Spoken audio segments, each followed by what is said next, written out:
Pessoal, não vamos esquecer de acionar o sino. Olá, combatentes do canal Arte da Guerra.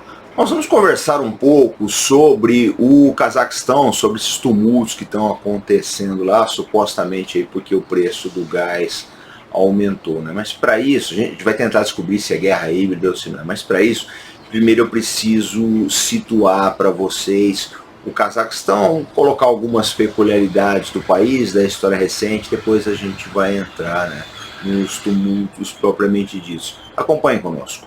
Conforme vocês podem ver no centro da tela, o Cazaquistão é um grande país da Ásia Central que faz fronteira com a China, a Rússia, o Uzbequistão, o Quirguistão, enfim, ele está numa posição muito bem localizada aí, tá, tanto em termos de rotas comerciais como no fornecimento de bases militares. Nós temos que lembrar que o Centro Espacial Russo se localiza em Baikonur, no Cazaquistão. O Cazaquistão era uma das 15 repúblicas que integravam a União Soviética. Com o fim da mesma em 1990, ele passou a ser governado por Nursultan Nazarbayev, que deixou o cargo em 2019, ele já está muito velho, com 81 anos de idade. Ele passou o cargo para o atual presidente, o Kassym-Jomart Tokayev, que é seu aliado. O Cazaquistão é um país bastante grande, tem 2.700.000 quilômetros quadrados, né? Mas ele não é muito populoso não, só tem 19 milhões de habitantes. O que acontece? As relações do Cazaquistão com a Rússia e com a China são muito boas, né? Eles têm um fluxo comercial enorme. Só para vocês terem uma base, desde que assume o poder na Rússia, né, no início dos anos 2000, aí, o Putin já visitou o Cazaquistão 28 vezes. Ou seja, o país é muito importante para a Rússia. Para a China também. Eu lembro que o Xi Jinping lançou, né, o projeto do Belt and Road, a parte terrestre, a porção terrestre, ele fez o anúncio quando ele estava no Cazaquistão.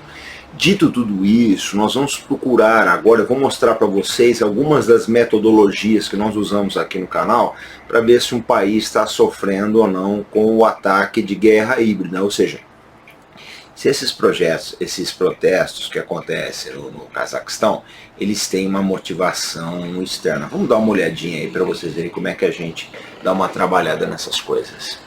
Bom, pessoal, a primeira coisa que eu faço é uma pesquisa, né, na aba Notícias do Google. Então eu vou lá e eu sempre coloco o argumento em inglês, no caso Cazaquistão. Né? Por que em inglês? Porque uma boa parte das mídias brasileiras não são mais confiáveis, elas não gostam do Putin, então a notícia sai tendenciosa. Eu prefiro dar uma olhada. E você começa a ver o seguinte também, tem um outro negócio que é interessante. Quando você pega mídias ocidentais, vocês podem ter certeza do seguinte, tá?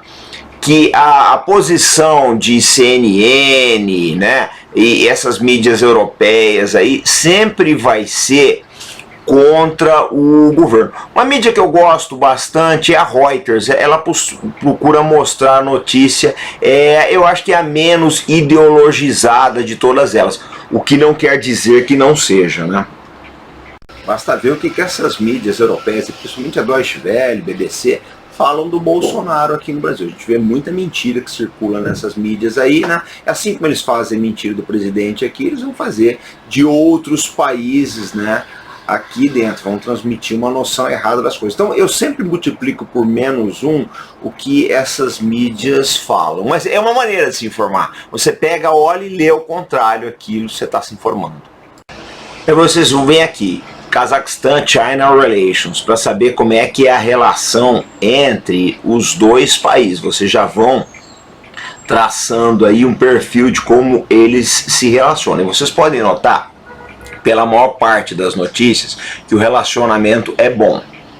Aí vocês veem também, vocês pegam a relação entre Rússia e o Cazaquistão, tá? Vocês notam aí que o que acontece, existia alguma preocupação de alguns sites ocidentais, né, com a estabilidade do Cazaquistão, né, e o uso, né, do mesmo, instrumentalização do mesmo contra os interesses da Rússia.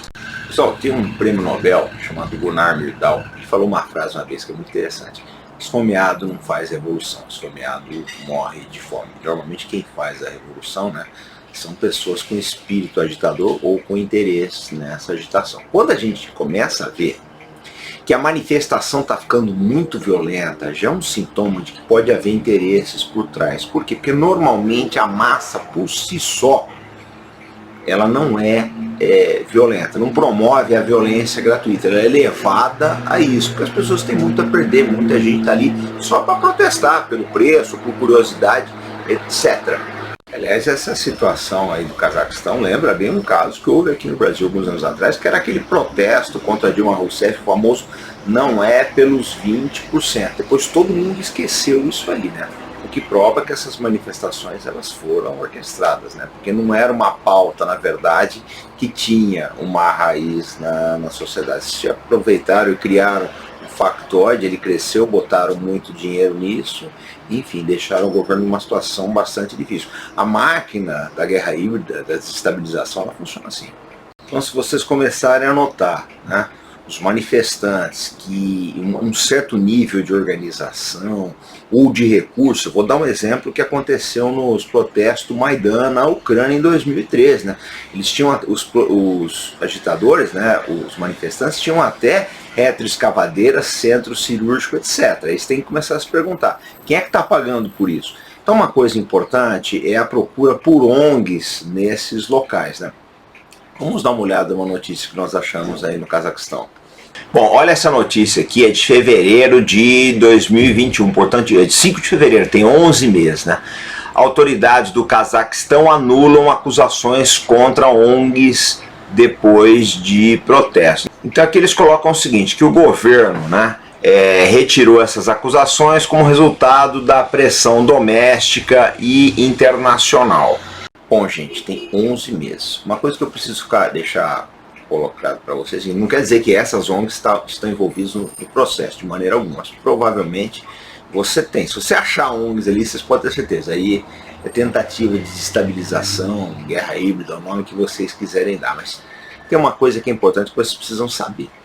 Você não monta uma operação de desestabilização desse nível no Cazaquistão, que é um país grande, né? Quase 3 milhões de quilômetros quadrados, da noite pro dia. Você precisa organizar, né? Você vai dar dinheiro para os manifestantes, vai estabelecer um cronograma, uma rede de comunicações, uma série de outras coisas.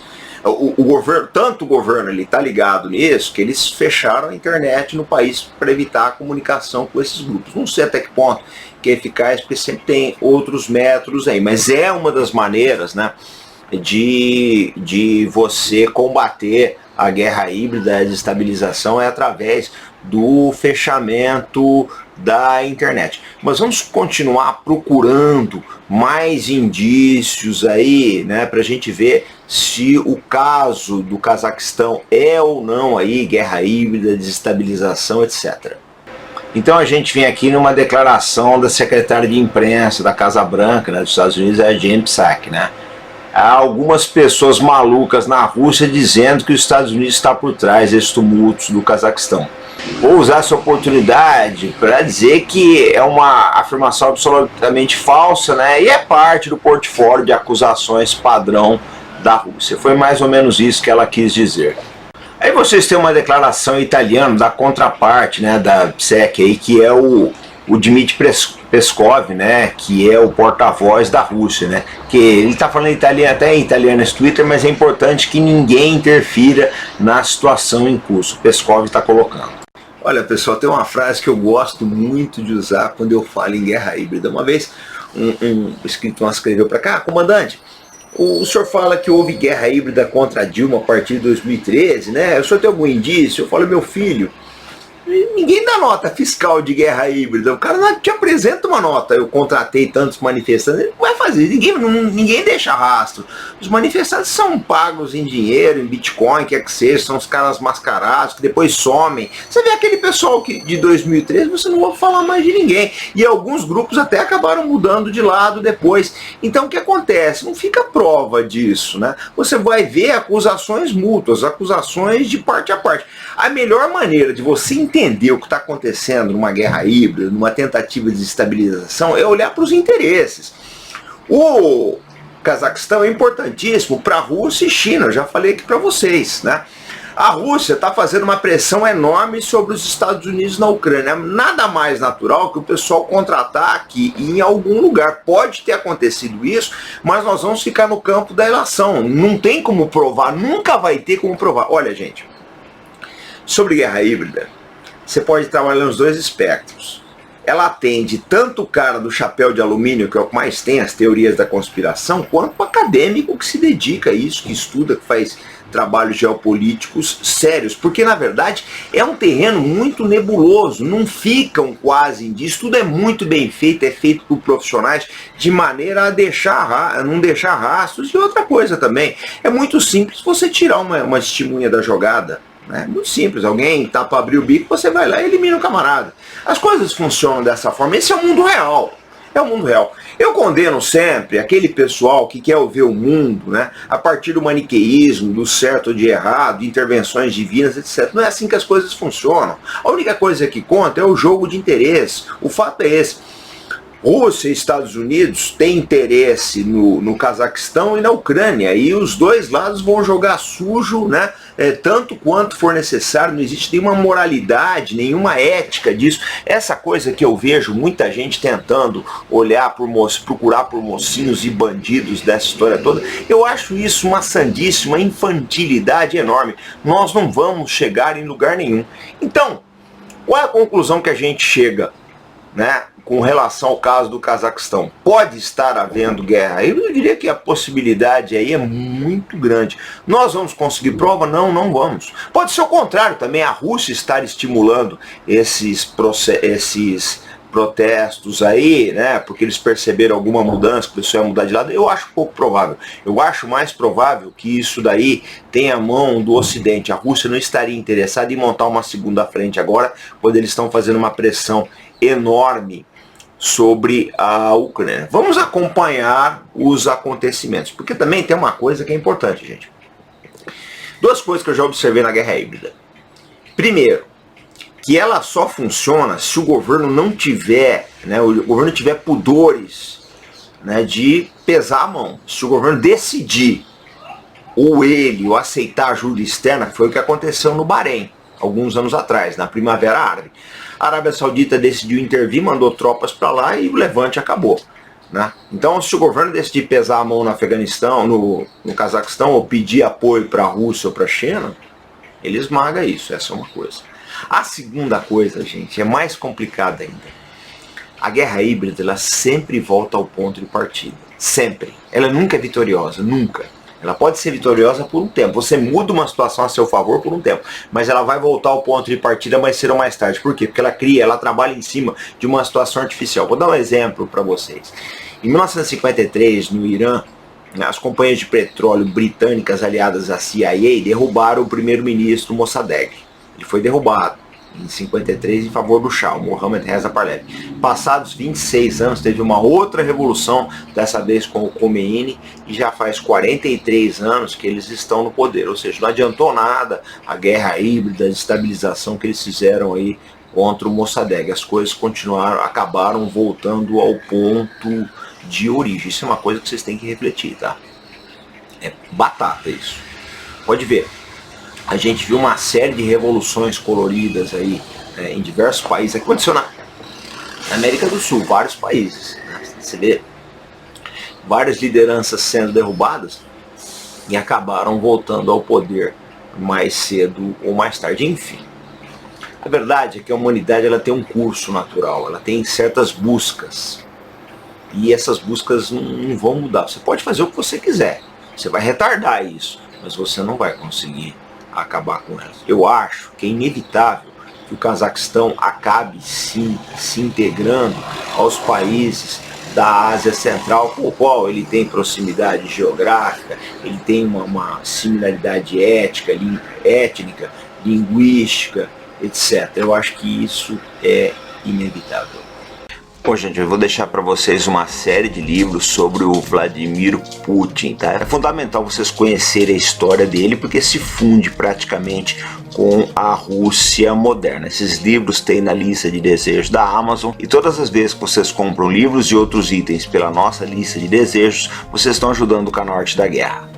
Bom, gente, uma outra dica também é Cidadão K, tá? A história do Khodorkovsky. Tem no Amazon Prime, tá? Se vocês procurarem no Google, vocês vão achar lá como se fosse a Amazon americana, mas tem na Amazon brasileira e você não paga nada mais por isso. Se você for assinante do Amazon Prime brasileiro, você pode assistir esse documentário, tem quase 2 horas de duração aí e é muito bom. E vocês podem adquirir o pacote do Amazon Prime pela lista de desejos do canal Arte da Guerra.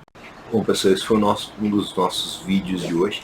Hoje, às 20 horas, horário de Brasília, vou estar conversando aí com o deputado federal Coronel Armando, tá? Ele é oficial da reserva do Exército Brasileiro e membro da Comissão de Relações Exteriores e Defesa Nacional. Vai ser um papo muito importante, porque recentemente o Coronel Armando defendeu submarinos nucleares, né, o nosso projeto de submarinos nucleares.